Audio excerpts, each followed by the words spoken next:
Hey guys, it's Ryan here with HobbiesofaMan once again, and today we're doing our haul video for the month of May. Now, I should have done this a few weeks ago, actually a few days ago, but I didn't because I was on vacation.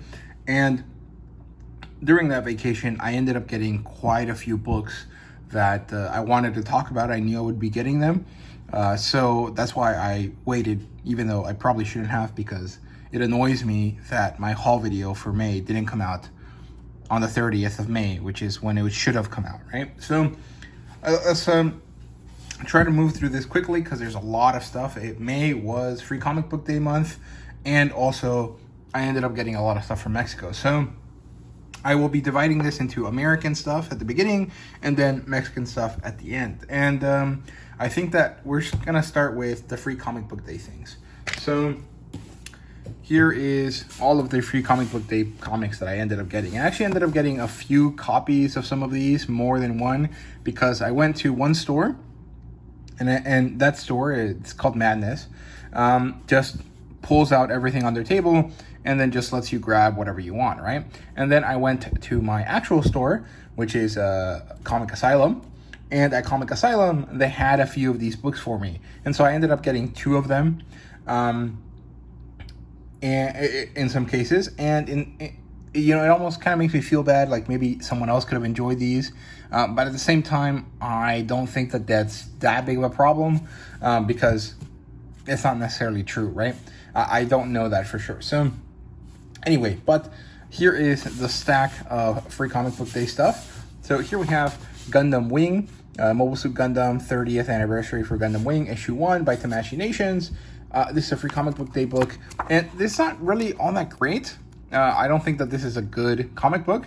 However, it's pretty cool that we did get a comic book for Gundam. Usually, there are comic books that are related to Gundam, right? There's a bunch of manga, but I had never seen this before, right? And I think this was because they were doing a special event with Gundam to show off some of these Gunpla. But I got this at Comic Asylum. It was just kind of hanging there. Whereas at Madness, there was a table that had Tamashii Nation stuff that had Gunpla on it, but I didn't see this book anywhere. So it's kind of weird, but I did end up getting my hands on it, so that's good. Now we have Godzilla, the New Heroes. This is a little Free Comic Book Day compendium. It combines 3 different stories here. So we have the Godzilla story by Tim Seeley. This one's pretty cool. I actually like this a lot. I think it's very interesting. We have Godzilla Escape the Dead Zone, which is kind of like a, Mad Max kind of situation. I didn't like this one. And we have Starship Godzilla, which I loved. I thought that the style was great. The concept of the story is not really that great. I mean, it's just kind of your generic sci-fi, generic sci-fi colony ship type story. But I like the style of it a lot. I thought it looked great, and that ending shot there was awesome. I really liked it. So I'm not sure I'm going to collect any of these Godzilla books, at least not in singles. I might pick up the trade for at least the Godzilla story and the Starship one. But that was pretty cool. Then we have Gargoyles Demonia. This was a Free Comic Book Day book. It didn't seem to show up until like days before. And it's nothing bad. I don't necessarily dislike it, but since I don't really know what's going on in the Gargoyles universe right now, it felt kind of unnecessary and kind of not fun to read. There's also kind of this, little tiny bit of a start to this crossover with Fantastic Four, which is cool. I like the art style. I feel like this is what they should have focused on for Free Comic Book Day, not Demonia. And then there's a bunch of, Disney stuff here in the back, which is, pretty cool. We have the Boom 20th Anniversary book. I didn't really care for any of these except for the Mouse Guard book, or Mouse Guard issue. I do have the Layla Starr book, so I didn't even read this. I didn't think it was necessary. But I did like the Mouse Guard one. The Tale of the King, Knight, Fool, and Villain. Something about this style, it just looks great. I really like it a lot. So, yeah. Then we have Transformers Worst Bot Ever. This one was pretty fun. Basically, this little guy called Ballpoint makes his first appearance, and he's just a ridiculous character. He thinks he's the badass ever, and he's really, really stupid. It's actually almost kind of like Buggy the Clown from One Piece. If you're a fan of Buggy, you might like this. And this is kind of fun for kids. I quite recommend it. I think it's enjoyable.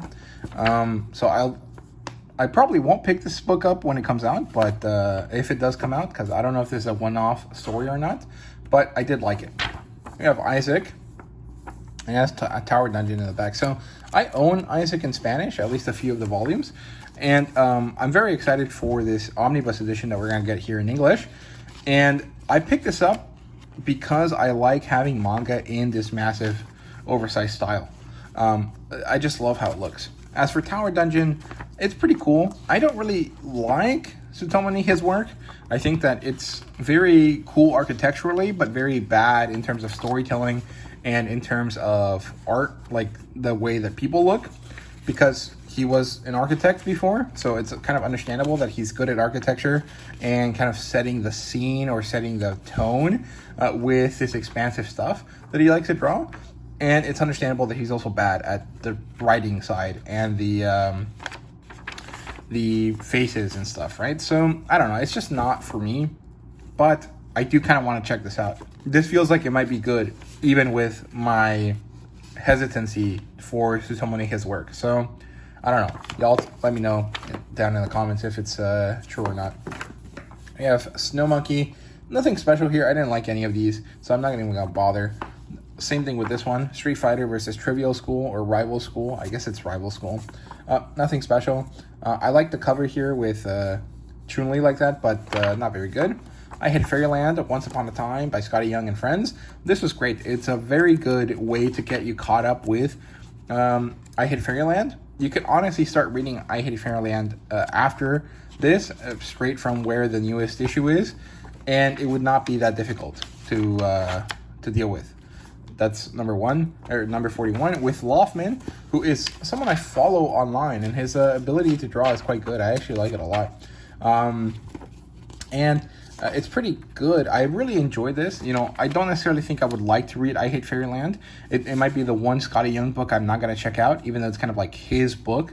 But this was really good. It did a great job at explaining what I Hate Fairyland is about. We have Post Malone's Big Rig. This is a really cool concept. I like the idea. I like the art style here because it's Nathan Gooden. But, man, I just... I didn't really connect with the story at all. I like the concept. I like the idea. I just did not enjoy the story, if that makes sense.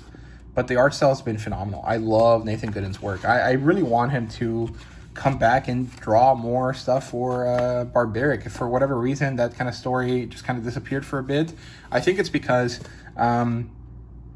Vault Comics has been going through some stuff, and I think they're teaming up with Atheon. They might have been bought out by Atheon, I think, which is a book company. So it might be pretty interesting going forward. We'll see what happens with there with them. But this was pretty good in terms of art style. I just didn't like the story, so I'm not going to pick it up.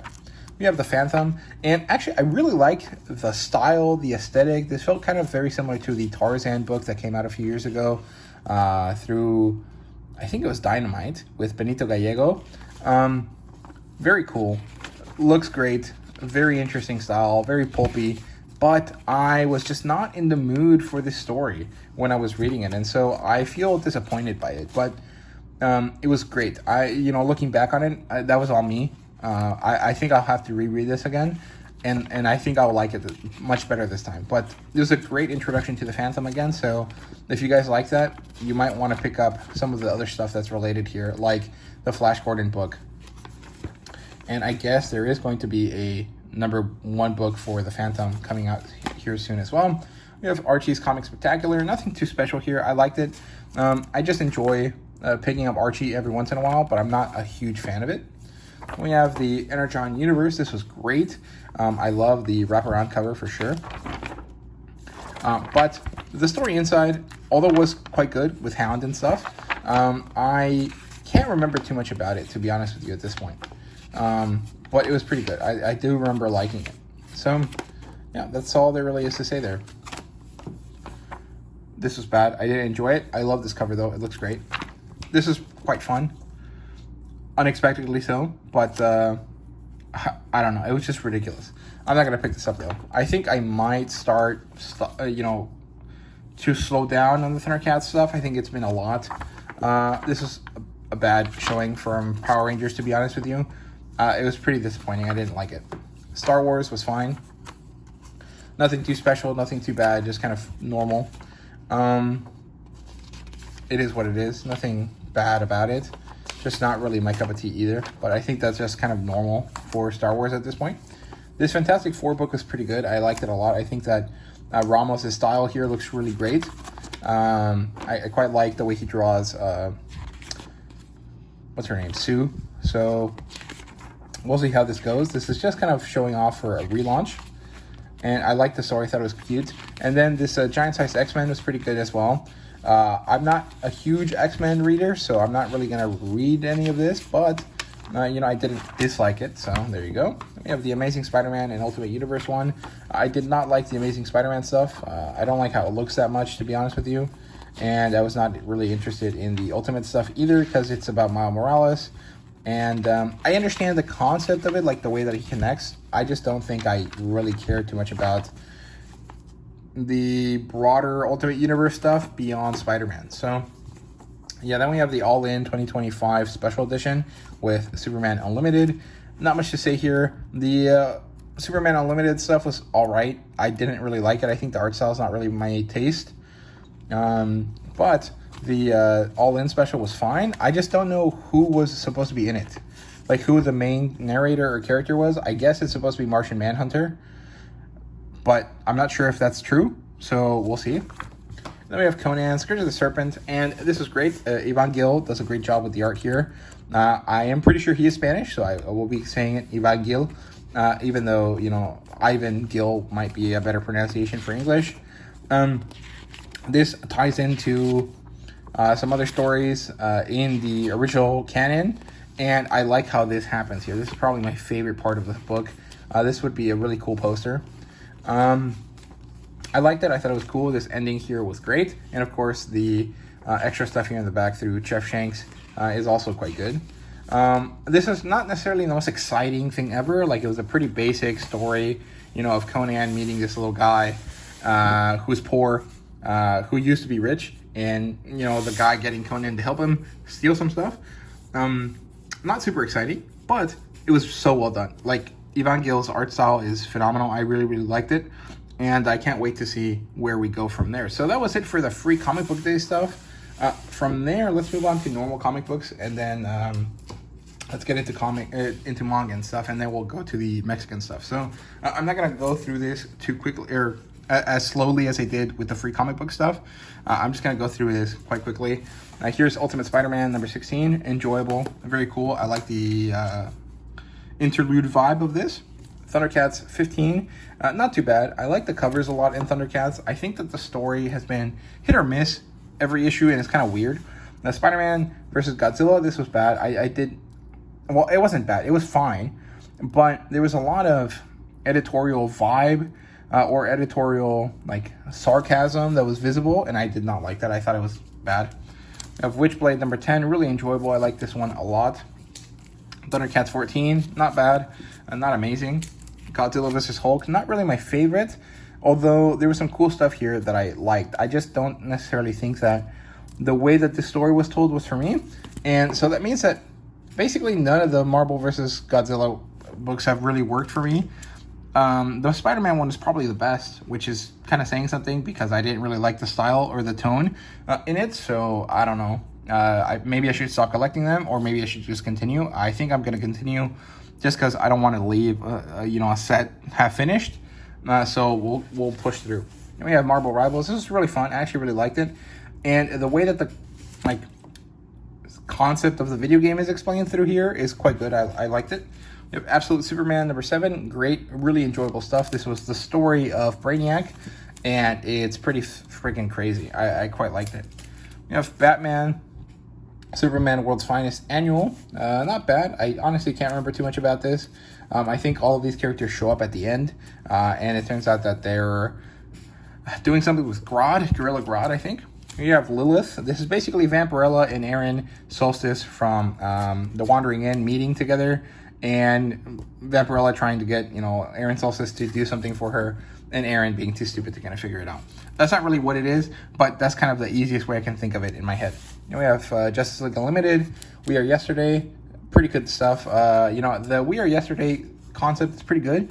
I feel like it needs a little bit more to really be understood, but it's been enjoyable. We have Bug Wars. This is great. I really, really like it a lot.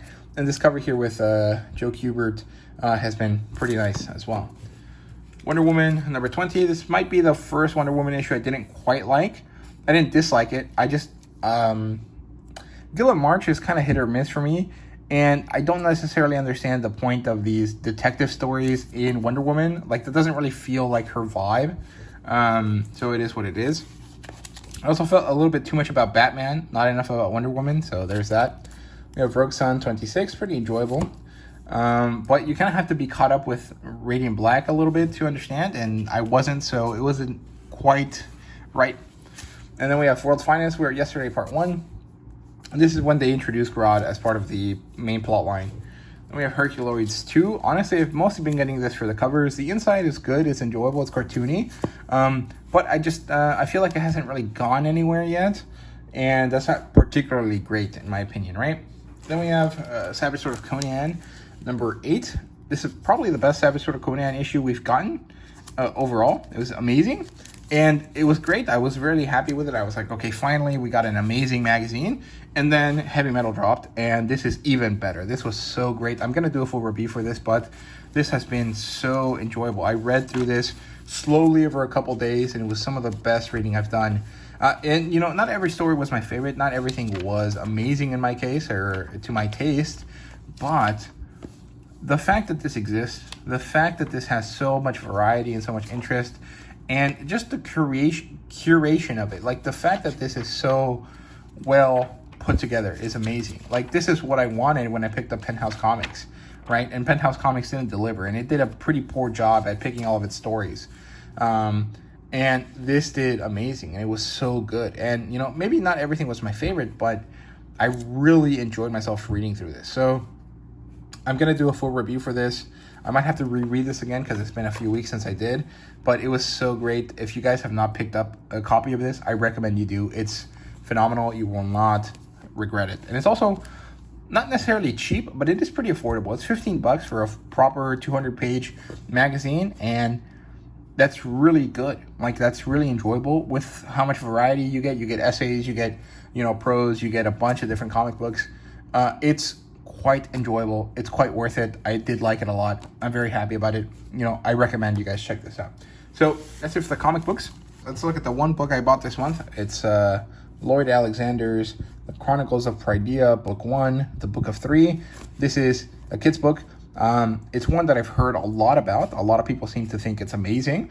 And I wanted to pick it up for a long time. I was browsing through this bookstore that was closing in my area, and they had this. And the discount was like 40% off. So I ended up getting this for about $4, which is quite good. Maybe $4.50 or $5. And it's quite worth it. I don't know too much about the story. I just know that it's like a classic fantasy story for kids, and I'm very much excited to check it out. So that's it for the books.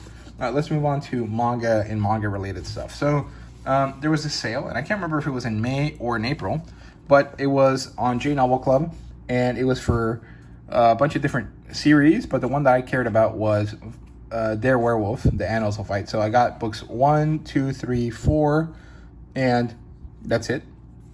I actually have read through 1 through 3. Book 4 was the first new one, but I didn't feel like getting new books without getting the original ones that I had already read.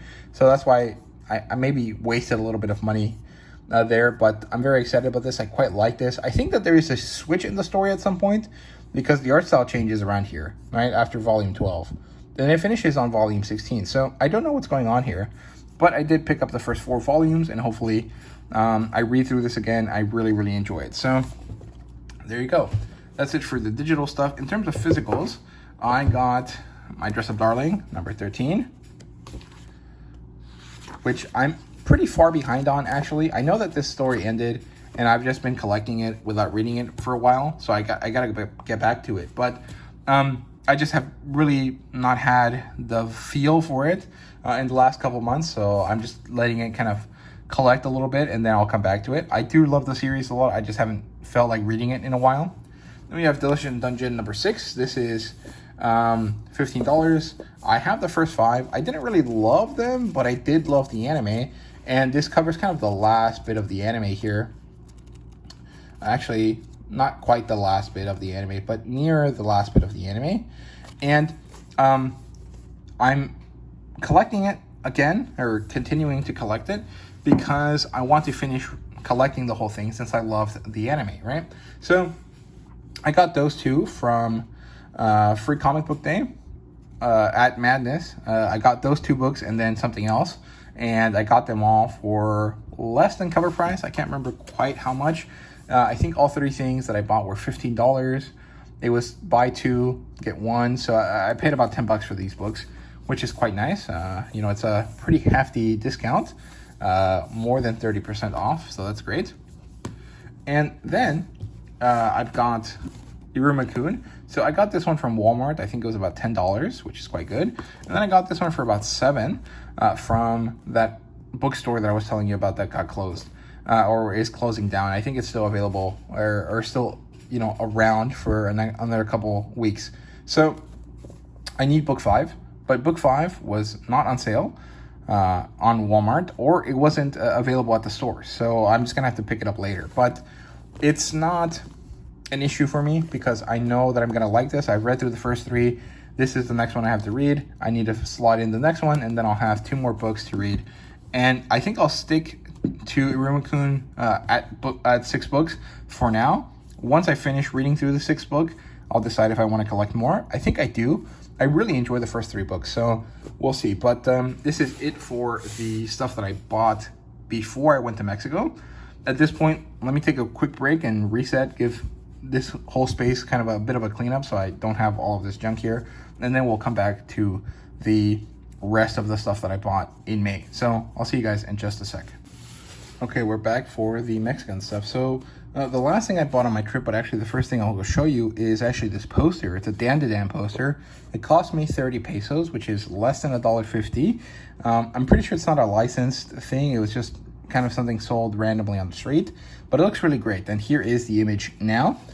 So 30 cents, or sorry, $1.50, 30 pesos, pretty good deal. Nothing bad about it, actually. It was quite enjoyable, quite nice. And it's printed on really nice paper, so I'm very happy about that. So that's it for that. I usually only buy manga from Mexico, usually from Panini. This time I bought from Panini and from other people. So let's start with those, and then I'll do the comic books. So here we have Tenkaichi, The Decisive Battle, Book 7. This features Hataro Hanzo and Sasaki Kojiro. Pretty cool.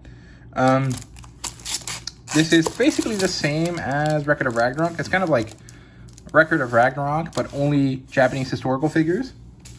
The setup is that Oda Nobunaga is about to die. He knows that he's going to die soon, and he decides that he wants to see bloodshed before he does.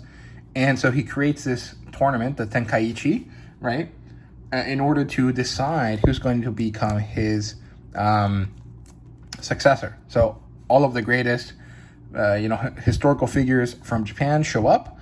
They get divided into groups. I think there's 16 different groups, and each of these characters has to battle, right? So it's 32 battles, I think.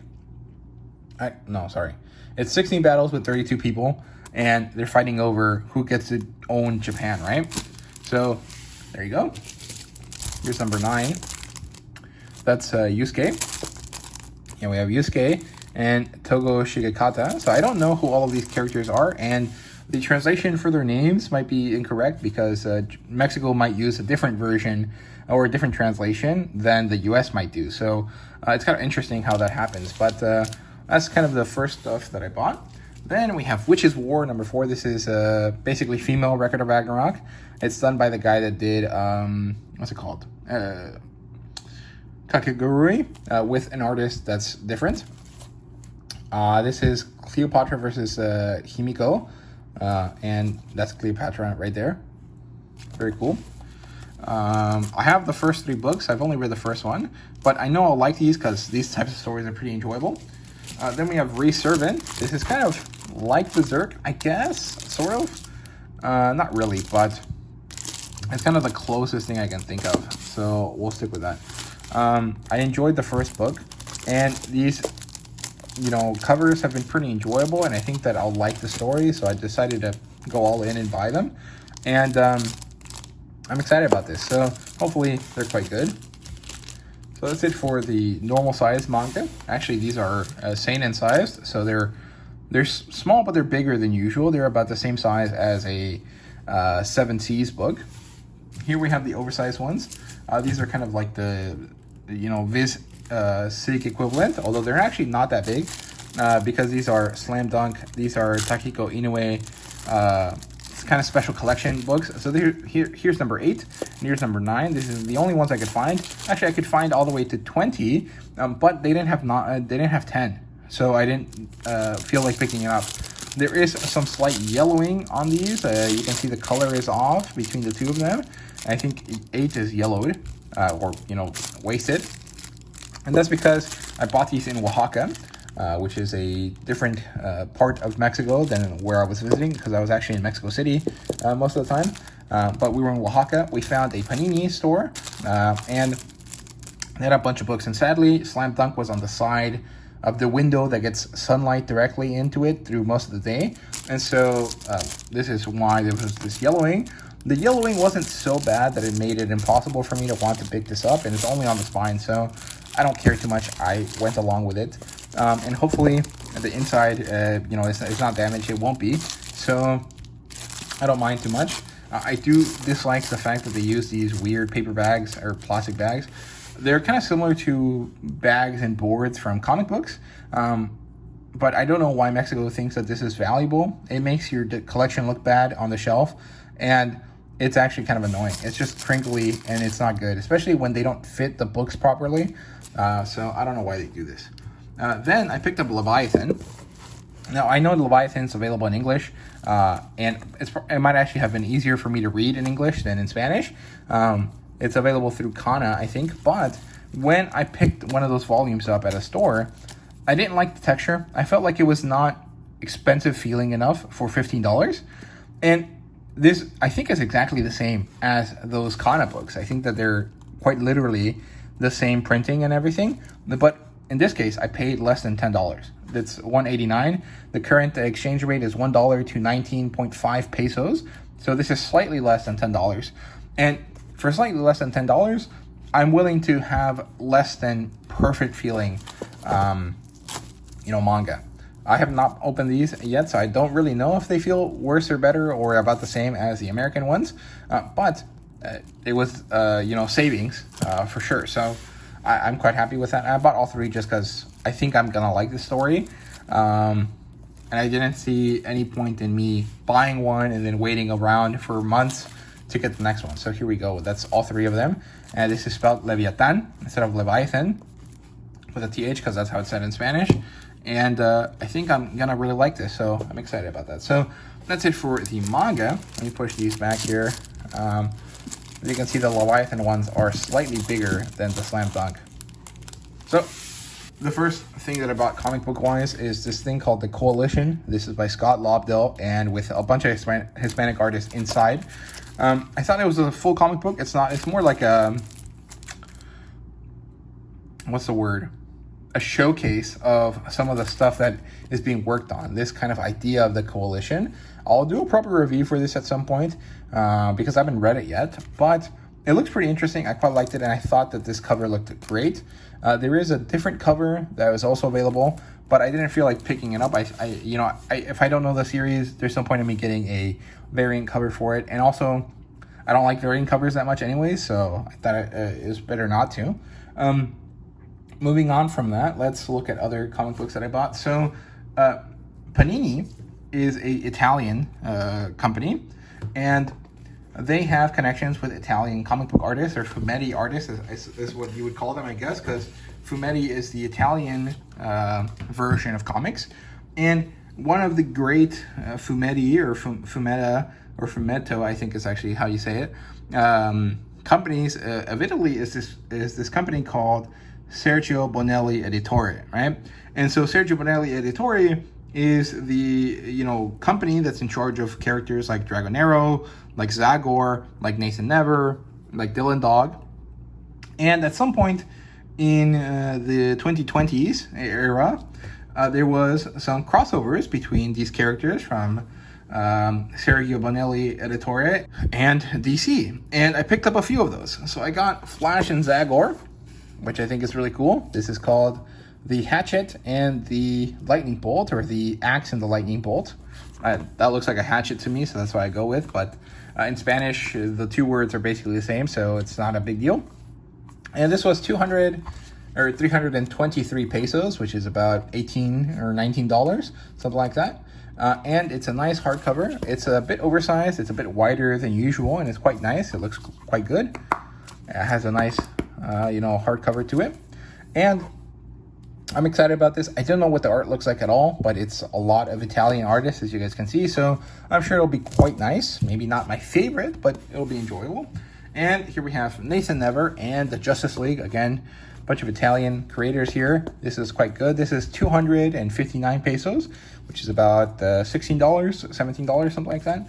And this is a lot thinner than the Flash Zagor one, which is why it's cheaper. But it's the same size and everything, so it's quite nice. Very, affordable and quite enjoyable feeling to the touch, right?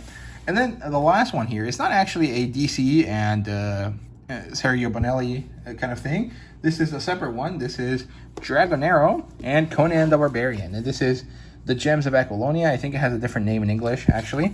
And this is a big, oversized book. This, I think, is supposed to be in line with the original versions of the... What is it? It's not Titan. It's not Vault either. Who are they? The ones that did the Bella and Valeria book that I didn't like. Man, I can't remember their name. But it's like the ones that did the Animal Farm or Animal Planet or Animal Kingdom book. What are they called? I can't remember their name. But this is like based on a proper European size. This is an album size book. It's very large. And it's not that thick. It's maybe 200 pages, something like that. And it's, crossing over Conan with Dragonero, who are these sword and sorcery characters that are very kind of, reminiscent of each other. So Dragonero is kind of like if Conan was also like a Lord of the Rings character, whereas Conan obviously is Conan. He's a proper American Texas character, and this is a proper Italian, European kind of character. But they have a lot of similarities because the Dragonero universe isn't your average fantasy universe, the same way that the Conan Hyborian Age is not your average fantasy universe. And so I think that these characters quite, work well together. And I'm excited to read this. I haven't read it yet, but it looks quite good. But I really like the size. I think it's cool. And I always enjoy reading things that are Conan related that are not necessarily from, like, American comic book creators, right? So that's cool. I like that. We'll see how this goes. And if I remember who those people that I was talking about are, I'll show you a picture of what I was talking about. If not, whatever. So that's it for the Panini Comics stuff. I can't think of a better way to place it, so I'll just leave it like that. Here's stuff that is comic book related that is not from Panini or from Italian creators. This is actually from a what's their name? Argentinian creator, and that would be the Eternaut, the Eternauta, actually. This is by Hector Herman Osterheld and Francisco Solano Lopez.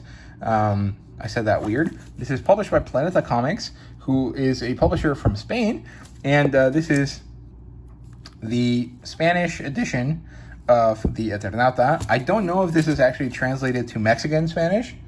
I'm not really sure. I don't think so. But this is the Eternaut is the first graphic novel in Spanish and the most important in the Hispanic American world.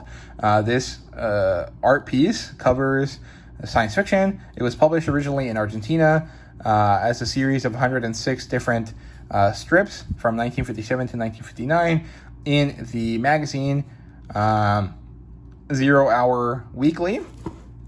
For this definitive edition, revised and corrected, we have touched up over 50 of the illustrations without altering the spirit of the original story, with the intention of optimizing their visual quality, potency, and continued or graphic continuity.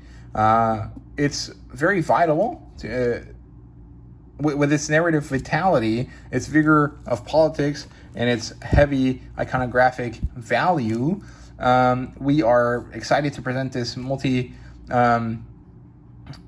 multi-awarded story that influenced a lot of the next 5 generations of readers across the world. So the Ethernaut, which recently came out as a Netflix Netflix show, is a very prized comic book in the sci-fi world. It's also one that's quite special to Hispanic people. It's originally from Argentina, like I said. I don't know if this is translated to Mexican Spanish, which is just dialectic issues. Spanish is mutually intelligible across all countries that speak it, but we have a lot of regional differences in word choice and accent. I don't know if it was adjusted for that. I don't think so. This is a book I bought because it's not really available in English. I know Fantagraphics had an edition of this available at some point. That edition used to sell for $50. At this point, because I don't think they reprinted it, it does not sell for that. It sells for like $150, $250 on eBay secondhand. And this is brand new. This was 748 pesos, which is about $39. So, it's not a significant amount of savings. It's only about $10, but it's significant enough to me. And it's also quite closer to the original language, which I think is quite better. It's not significantly different from English to Spanish. Most in my experience, it's pretty similar. But if this is such a seminal work to Spanish or Hispanic American graphic novels, I think it's better to read it in as close to the original version as possible, right? So I thought that was cool. I thought it was valuable. So I picked it up, and I'm quite happy with that. This is a massive book. It's very cool. And finally, we have this, El Cerdotado. This is the Treasures of Mexican Comic Books, book 4. And so there's quite a few of these. This creator here, Luis Cantus, is someone that is in love with Mexican comics, someone that really values comic books as a medium. And he values Mexican comics particularly, although he, knows that they're really not that popular anymore, that manga is much more popular, and that Western comic books, American comic books, have really dominated the comic book sphere, right? And so he knows this, but Mexico used to have a lot of valuable comic book IP, and this is one of them. This is kind of like a Simpsons kind of type of thing. It's like a furry, adult-oriented storytelling kind of medium. I'm not really too sure about this. This character here, El Cerdotado, is a play on words. So un ser is a person, dotado means that they're gifted, right? And so el ser dotado is the gifted being, but the way that this is written is also el cerdo, which is the donkey, not the donkey, the pig, right? So this is why it's a little pig superhero character. And this is book 4. The first book was Calimán, who is this Mexican creation. Actually, I think it might have been Cuban creation that was published in Mexico originally, that basically is this like Middle Eastern superhero kind of. The second book was on Tawa, who is basically Mexican Tarzan. He fights eldritch horror characters in the jungles. And then the third book was for the Super Geniuses, which is kind of like a kid's version, or like a kid's story, something akin to Peanuts maybe. And then the fourth book here is El Cerdotado, which is this, like, it's almost like the aardvark character, something like that, right? Something akin to that, but with a different lane, right? You can see, you have this like hot lady there. You have this guy here who hates people and seems like he's into money. And then you have this crazy like Rastafarian character there, peace and love, smoking weed, kind of, ridiculous stuff. So I'm very excited about this. This is very cool. And that concludes all of the stuff that I bought here. So this is my big haul here for the month of May. It might be the biggest haul for the rest of the year, more or less. Depends on what happens for my birthday, because I usually have a big birthday haul too, but we'll see how that goes. My June haul should be pretty small comparatively. So there you go. These are all of my books for May. What did you guys get in May? Did you guys do anything fun for the end of the school season and the start of the summer? Let me know down below. Thank you so much for watching, and see you guys next time.